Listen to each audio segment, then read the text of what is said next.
주님 평화. 네, 오늘 독서는 가톨릭 전례력 3년 주기에 유일하게 가장 독서자들을 긴장하게 만드는 수산나 독서입니다. 상당히 길죠. 내용은 정말 드라마틱하기 때문에 많은 이들이 알지만 어쨌든 너무나 긴 분량 때문에 예전에 저도 신학교 때 이 독서를 읽는 날 미사가 상당히 길게 늘어졌던 기억이 있습니다. 아름다운 여인 수산나를 좋아했던 두 명의 노인들이, 권력자죠. 노인들이 그녀를 취하려고 하였으나 그녀가 완강히 거부하자 결국 그들은 그녀를 협박하고 그 협박을 받아들이지 않는 그녀를 올감해서 죽이려고 하였습니다. 그럴 때 다니엘에게 하느님의 영이 내려서 아주 지혜로운 심판으로 그 노인들의 거짓을 밝혀내고 여인은 살고 노인들은 이제 처벌을 받죠. 그런 내용을 보면서 진리는 드러나기 마련이라는 복음 말씀을 또 떠올려 봅니다. 진리가 우리가 원하는 식의 방식으로 나올지 아니면 우리는 전혀 원치 않는 방향으로 나올지 알 수는 없어요. 하지만 어쨌든 하느님의 뜻은 반드시 이루어지고야 만다라는 것, 그것 하나만 여러분들이 기억하시고, 그 이루어짐은 이 세상에서의 어떤 것이 아니라는 것, 이 세상의 어떤 것은 과정일 뿐이고 그 이루어짐은 결국은 구원을 바탕으로 이루어진다라는 것을 기억하시길 바랍니다. 오늘 복음 말씀은 요한복음인데 상당히 난해해요. 나는 세상의 빛이라는 얘기와 그리고 또 이제 아버지와 자신에 대한 이야기를 쭉 하시는데 그 내용 자체는 보면 다 우리들이 이렇게 하느님 아버지에 대해서 그리고 예수 그리스도에 대해서 성찰해보고 묵상할 거리를 주기는 하지만 우리들의 일상 삶과 연결고리를 만들기는 쉽지가 않아요. 상당히 영적인 부분을 이야기하고 계시고 상당히 개념적인 이야기를 하고 계시기 때문에 실질적으로 우리의 삶에 어떻게 막 함께 맞닿는 느낌은 솔직히 없습니다.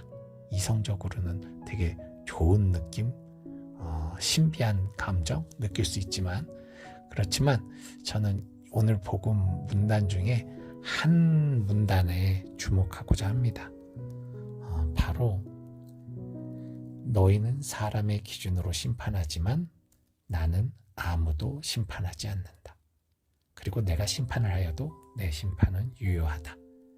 바로 이 부분을 나누고자 합니다. 첫 번째 문장과 두 번째 문장이 반대되는 것 같지만 첫 번째 문장을 두 번째 문장은 보조해주고 있는 거예요.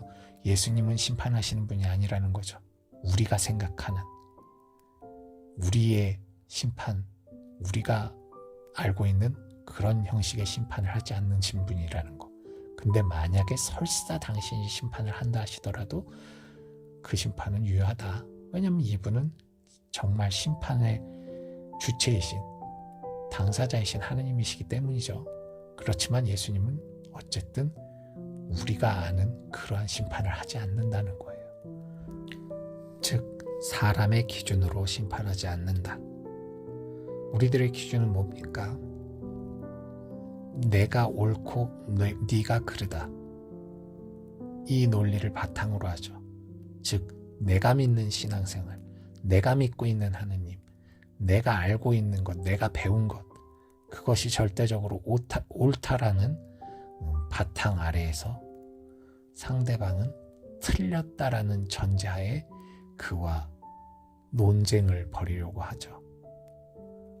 그런데 사실 다른 부분은 차치하더라도 하느님에 관해서는 우리가 함부로 말할 수 없습니다.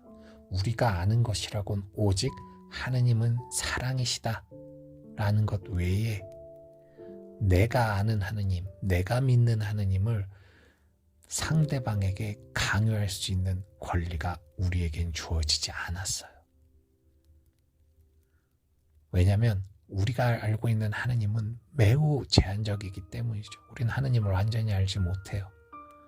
그런데 내가 나의 삶의 체험 속에서, 나의 교육 환경 속에서, 나의 신앙 생활 속에서, 나의 종교 안에서 배우고 알았던 하느님, 어떻게 그것이 완전한 하느님이라고 단정할 수 있겠습니까?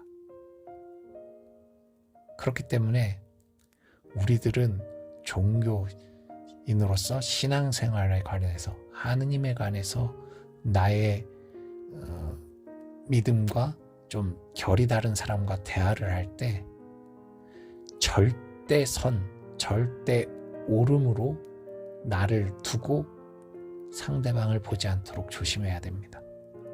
물론 신앙생활 혹은 신앙을 바탕으로 한 종교생활, 흔히 말하는 전례라던가 어떤 그 교회의 가르침이 있을 거 아니에요? 규칙?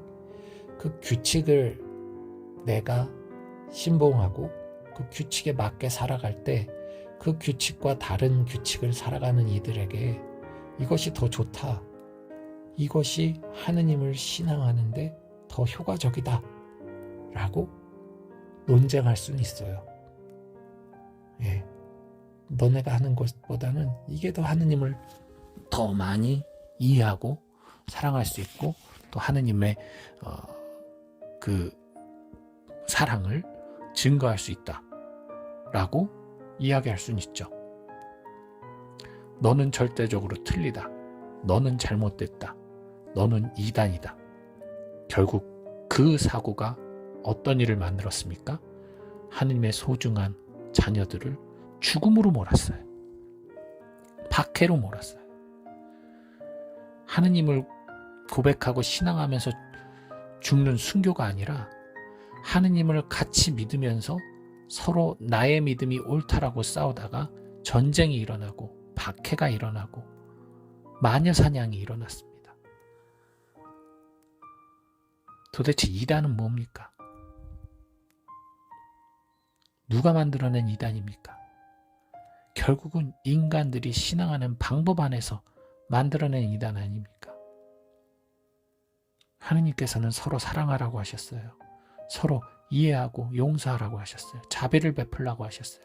그것이 사라지는 순간 어떠한 종교가 되었든, 그 종교 전체는 아닐지라도 그 종교의 구성원들은 누구나 이단이 될 수 있습니다.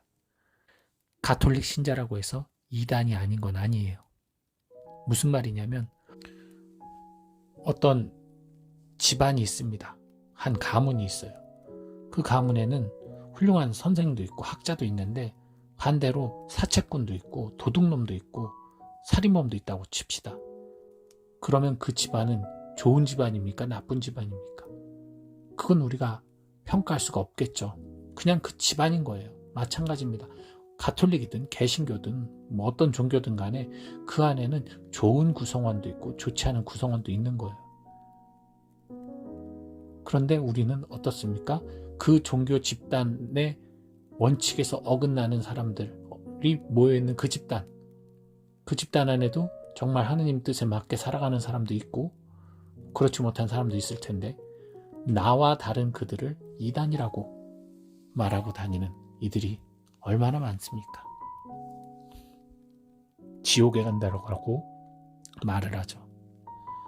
아주 간단합니다. 어떤 종교든지 간에 하느님을 믿는 그리스도인들이라면 서로 사랑하고 자비를 베풀고, 그리고 이웃을 내 몸과 같이 사랑하면서 하느님 나라 영광을 위해 살아가는 모든 이들은 하느님의 사랑을 받고 구원을 받습니다. 그러면 개신교도 받나요? 네. 신부님, 그러면 지금 신부님 이단 아니에요? 잘못된 거 아닙니까? 어떻게 다른 종교도 구원을 받을 수 있다라고 말씀하실 수 있어요? 이렇게 질문하실 분도 계실 텐데요. 분명히 전제를 말씀드렸어요.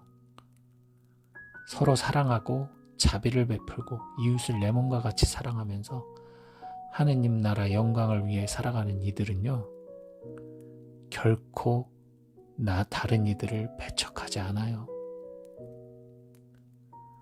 나와 함께하지 않는 이들을 이단으로 치부하거나 잘못된 사람들, 구원받지 못한 사람들로 보지 않습니다. 어떤 종교든 그런 마인드를 갖고 이웃을 사랑하는 사람들, 이웃에게 헌신하는 사람들, 그리고 하느님께 기도하면서 영원한 생명을 얻기 위해 노력하는 사람은 구원을 받습니다.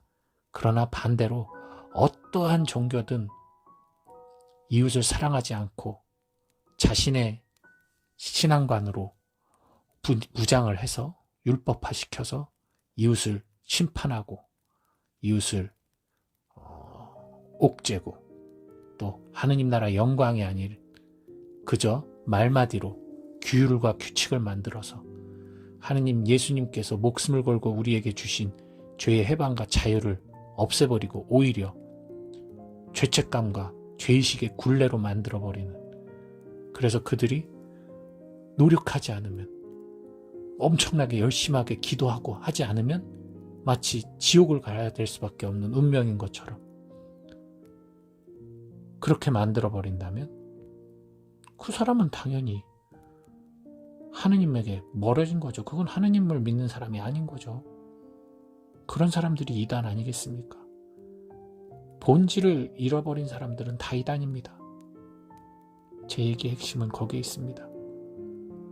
심판하지 않는 예수님을 닮은 우리는 심판하지 않도록 노력해야 합니다. 요즘 복음들이 끊임없이 심판에 대한 이야기를 하고 있습니다. 여러분들이 정말 종교, 내가 믿는 종교가 옳다, 그르다, 거기에 머물지 마시고요. 내가 믿는 하느님에 대한 나의 마음이 얼마만큼 사랑으로 가득 차 있는가, 그리고 내가 내 이웃에게 얼마만큼 하느님의 마음을 품고 그 기쁨을 품고 자비롭게 내 이웃에게 대할 수 있는가, 이 부분을 여러분들이 성찰하시면 좋을 것 같아요. 사실 지금 제 영상 중에 판공성사 영상이 있는데요. 그 영상에 어떤 개신교도 같아요.